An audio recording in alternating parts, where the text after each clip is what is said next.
안녕하세요. 솔리덕스 교육의 완전정의 플레이 솔리덕스 원동형 강사입니다. 플레이 솔리덕스 2020 베이직 애프터 강의 시리즈 세 번째 강의는요, 교재 141페이지 5번, 9번 도면 풀이 과정에 대해서 설명해 드리도록 하겠습니다. 스케치 도면만 띡 던져놓는 것보다 이렇게 풀이 과정이 같이 들어가니까 제가 작성하는 방법이 정답일 순 없지만 이렇게 푸는구나 라고 좀 힌트를 받으실 수 있을 것 같다 라는 생각을 참 많이 하게 돼요. 그렇게 되기를 간절히 바라며 자, 그러면 5번 9번 도면 볼게요. 자, 5번 도면이죠. 이거는 대칭 복사, 딱 봐도 그냥 누가 봐도 대칭이죠. 아니면 패턴, 둘 중 하나거든요. 대칭 아니면 패턴. 네, 그죠. 이거를 X자로 그어도 되고 아니면 어떻게 그어야 되나요? 십자가로 그어야 되나? 네, 그래도 상관은 없죠. 근데 눈썰미가 있으신 분들은 벌써 이 도면만 봐도 힌트를 얻으셨을 거예요. 이거는 이따가 풀이 과정 때 다시 설명드리기로 하고, 그러면 9번 도면 한번 볼까요? 자, 9번 도면은 확실하게 대칭이죠. 이거 어서 많이 본 건데, 네, 저하고 오프라인 수업을 하셨던 분들이라면 좀 낯이 익은 도면이실 거예요. 연습 참 많이 하는 형상이거든요. 그러면 순서대로 풀이를 한번 해보도록 하겠습니다. 스타트! 솔리덕스를 실행하셨으면 새 파트 문서를 실행하겠습니다. 저희 스케치 연습은 고정된 면 다 정면에 그립시다 라고 약속을 하고 시작하는 거니까요. 정면에 스케치 모드를 실행했습니다. 그리고 나서 아까 제가 이거 오프닝 할 때 이 도면에서부터 힌트를 받을 수 있다라는 의미심장한 얘기를 지금 했죠. 힌트가 뭐예요? 이게 힌트죠? 이 사각형. 네, 이게 힌트입니다. 아, 그렇구나. 그럼 보세요. 왜 힌트냐면 저는 원점을 기준으로 코너 사각형 하나를 그렸습니다. 그 다음에 이 치수가 가로 75, 세로 75예요. 그쵸? 그런데 여러분들이 가만히 보시면 여러분들이 지금 그려놓은 이 사각형 스케치는 어떤 용도인지 눈치를 채셨나요? 네, 이건 가이드의 용도입니다. 그렇기 때문에 실선으로 놓으시면 나중에 또 방해를 받을 수 있으니까 우리는 미리 다른 작업 하시기 전에 먼저 드래그 하셔서 왼쪽 옵션 창에서 보조선, 네, 여기 맨 아래 보조선 마크 있죠? 네, 보조선을 체크하셔서 점선으로 작성한 것처럼 효과를 주시면 되겠습니다. 그리고 나서 저는 한쪽을 먼저 완성할게요. 꼭지점부터 하나, 둘, 여기까지 완성했습니다. 그리고 나서 치수를 지금 가만 보시면 반대편까지 모두 합쳐서 45도이기 때문에 그러면 선과 선, 이 가운데 선은 얼마가 되는 거죠? 45 나누기 2를 하면 22.5도가 되는 거죠. 한 토막이요.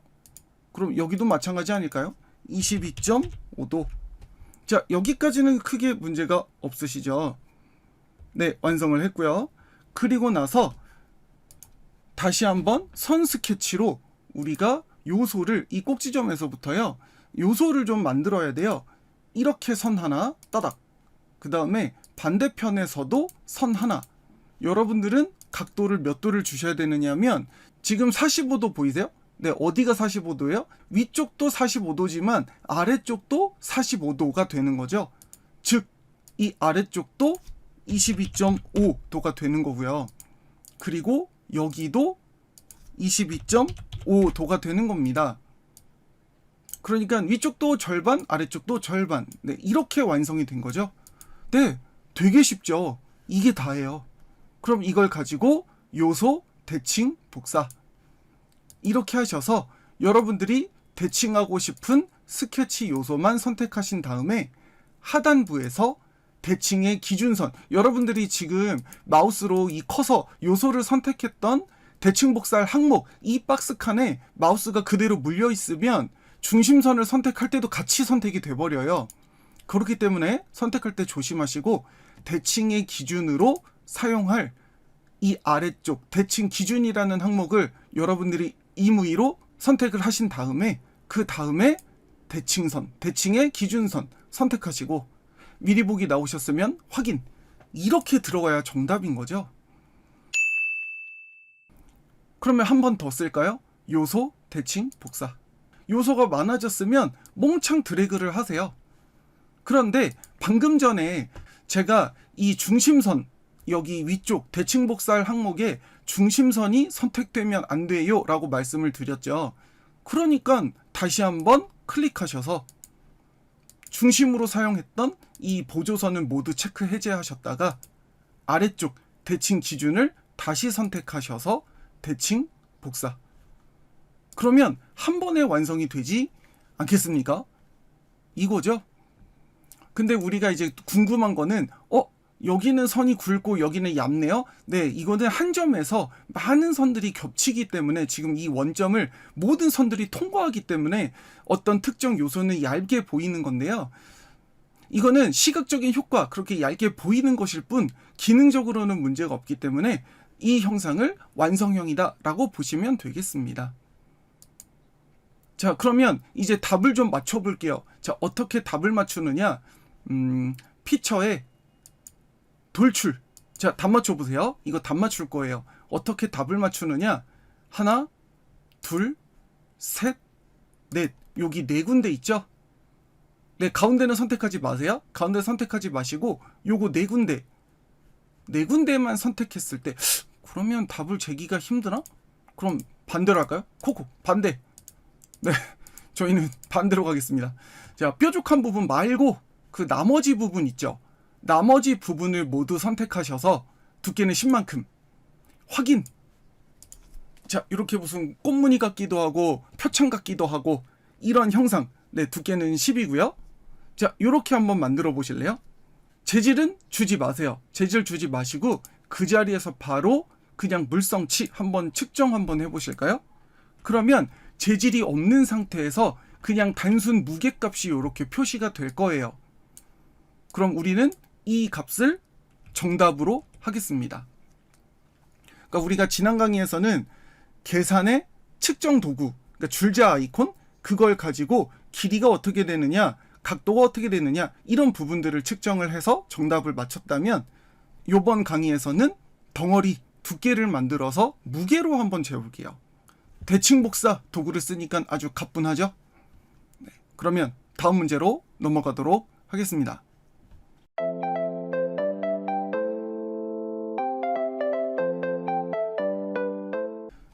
(9번) 문제 먼저 관찰 한번 하고 가시죠. 자, 이게 9번 문제예요.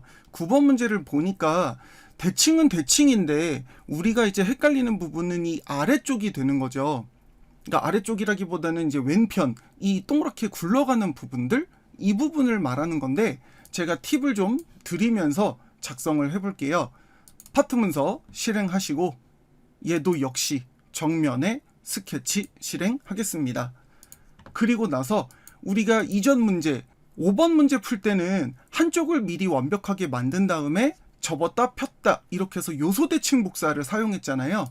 지금은 우리가 이 동적 대칭 복사라고 하는 솔리드웍스에서 특화가 되어 있는 또 다른 대칭 복사 도구를 좀 써보도록 하겠습니다.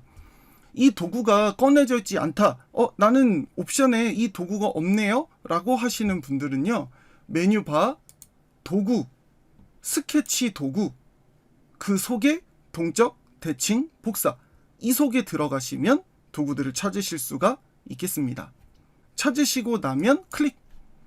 그리고 나서 기준선을 먼저 선택해 주세요. 그러면 지금 이 상태는 뭐냐면 중심선을 기준으로 윗면과 아랫면이 서로 거울처럼 마주보는 상태이다 라고 보시면 되겠습니다. 그러니까 한쪽을 그리면 반대쪽도 같이 그려지겠죠. 그럼 직접 한번 해볼까요? 어차피 원점은 자유니까 저는 이 끝점에서부터 하나, 둘, 셋, 넷 이렇게 갔다가 다시 여기에서 알파벳 A를 눌러서 우리 반원 만드는 거 기억나시죠? 근데 우리가 또 절반을 만들어야 된다라고 하기 때문에 막 이렇게 절반이 어디지? 이렇게 찍으시는데 이거는 괜찮아요. 그냥 마지막 끝단까지 그냥 덮으세요. 클릭. 네, 그러면 이렇게 대칭 요소를 생성할 수 없다라는 경고창이 뜨거든요. 그러면 그냥 확인 버튼 누르세요. 그러면 지금 이거는 이쪽 선도 넘어오고 반대편도 같이 생겨서 두 줄이 겹친 거 아니야? 네, 겹치지 않았어요. 이건 그냥 한 줄입니다. 이제 우리가 치수를 넣기 전에 뭐부터 할까요? 컨트롤 키 눌러서 이 두 개의 선이 서로 평행하다. 다음, 이 두 개의 선이 서로 수직하다. 이렇게 구속 조건들로 얘네들을 좀 반듯하게 좀 잡아볼게요. 자, 반듯하게. 자, 컨트롤 키 눌러서 바로바로 선택하셨다가 손을 떼셔야 구속 조건이 활성화가 됩니다. 저희는 치수 좀 넣어볼게요. 일단 이 가운데 여기서부터 여기까지 각도는 12도 만큼으로 들어가 있고요. 그리고 선 하나. 근데 여러분들이 이거 대각선 치수 넣을 때 조심하셔야 된다라고 말씀드렸죠? 그럴 때는 그냥 선과 선 사이 이렇게 찍으세요. 이게 13만큼. 그 다음에 요 직선. 네, 이거 아닙니다. 이거죠. 직선은 60만큼. 네, 차례차례 치수를 입력하시면 돼요. 그런데 나는 이 부분을 그냥 3.5로 그렸는데요? 라고 하시는 분들은요. 혹시나 여기 탄젠트 이런 탄젠트 조건들이 들어가 있는지도 확인을 해주시면 좋아요. 만약에 탄젠트 안 들어가 있으면 잠깐 ESC 연타 눌러서 마우스를 깨끗하게 하신 다음에 탄젠트 구속 조건 한 번씩 다시 추가를 해주시면 되겠습니다. 그러면 이 바깥쪽 반경값은 20만큼이 되는 거고요. 그리고 나면 우리는 마우스로 조금만 드래그해서 이제 범위를 좀 잡아야겠죠. 왜냐? 이제 가운데 동그라미를 그려야 되니까요. 대칭 요소 생성할 수 없다. 이거는 괜찮다고 말씀드렸고, 그 다음에 가운데 치수도 20이죠. 지름 20. 그 다음에 이제 마지막 치수네요. 여기 13과 13. 여기 선과 선 사이, 껍질부터 선까지 이 다이렉트 치수 주는 거 플레이 솔리드웍스 2017, 2020 아무튼 제 베이직 책에는 항상 설명해놨죠. 치수 넣는 거. 뭘요? 시프트 키 눌러서 껍질과 껍질. 네, 그러니까 책에 나와 있는 걸 최대한 활용을 하셔야 된다라고 하는 거. 그래서 13만큼. 자, 이렇게 완성을 했습니다. 네, 우리가 일일이 생으로 그려야 된다라고 하면 좀 어려운 애들이긴 한데 지금 보시는 것처럼 대칭복사 도구를 쓰시면 조금 더 쾌적하게 완성을 하실 수가 있겠죠. 그러면 여기에서 제가 한 가지 더 팁을 드릴게요. 여러분 보고 계시는 도면에는 구속 조건들이 표시가 되어 있죠. 근데 저는 왜 구속 조건이 표시가 되어 있지 않아요? 아니면 반대로 저는 깨끗한데 여러분들의 컴퓨터에는 여기 초록색 딱지들이 막 다닥다닥 보여서 보기 힘들어요 하시는 분들은요. 여기 메인 작업창 바로 위에 빠른 보기 버튼 있죠? 거기 눈, 알 아이콘 확장하셔서 거기에서 이렇게 생긴 아이콘 스케치 구속 조건입니다 라고 하는 요소가 하나 있거든요. 네, 그거를 체크하시면 표시가 될 거고요. 체크 해제 하시면 숨겨집니다. 요거까지 완성을 해주시면 되겠습니다.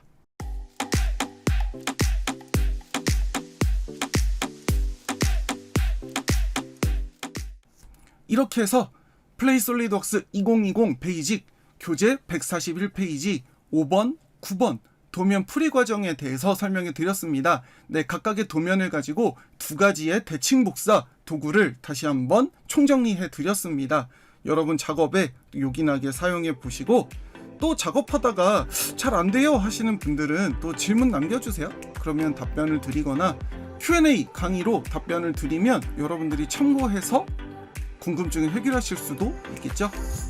네, 아무튼 날씨가 점점 무더워지는데 건강 조심하시고 또 아직 코로나 완전히 끝난 건 아니니까 네, 사람들 많은 데 가실 때는 마스크 꼭꼭 쓰시고 안전 제일입니다. 안전 조심하시고 저는 다음 강의에서 인사드리도록 하겠습니다.